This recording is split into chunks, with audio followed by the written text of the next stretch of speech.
స్వచ్ఛదనం పచ్చదనంలో భాగంగా మెదక్ జిల్లాలోని మండల కేంద్రమైన కొల్చార సోషల్ వెల్ఫేర్ గురుకుల పాఠశాలలో ప్రిన్సిపల్ సత్యకుమారి ఆధ్వర్యంలో విద్యార్థుల చేతుల మీదుగా మొక్కలు నాటించారు. పాఠశాల ప్రాంగణంలోని మొక్కలను విద్యార్థులు, ఉపాధ్యాయుల బృందం, పంచాయతీ కార్యదర్శి అంజయ్య చేతుల మీదుగా మొక్కలు నాటారు. అలాగే విద్యార్థులకు స్వచ్ఛదనం పచ్చదనం, వ్యక్తిగత పరిసరాల పరిశుభ్రతపై విద్యార్థులకు అవగాహన కల్పించారు.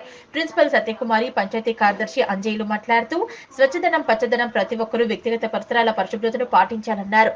పరిసరాల పరిశుభ్రతతోనే విద్యార్థులు ఆరోగ్యంగా ఉంటారన్నారు. ఈ కార్యక్రమంలో beat officer Dhanalakshmi, principal Satyavathi, vice principal Begum, JVP Swapna, field assistant Anjaneyulu, ఉపాధ్యాయుల బృందం, ఆశా వర్కర్లు, విద్యార్థులు పాల్గొన్నారు.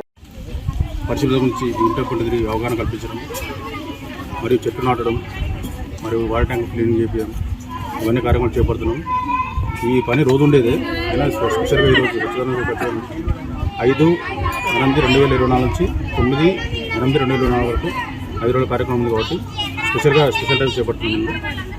ఇటు కార్యక్రమం కంపల్సరీ కొనసాగిస్తామని ఇటు కార్యక్రమం అందరూ పాల్గొనేందుకు ధన్యవాదాలు తెలుపుతూ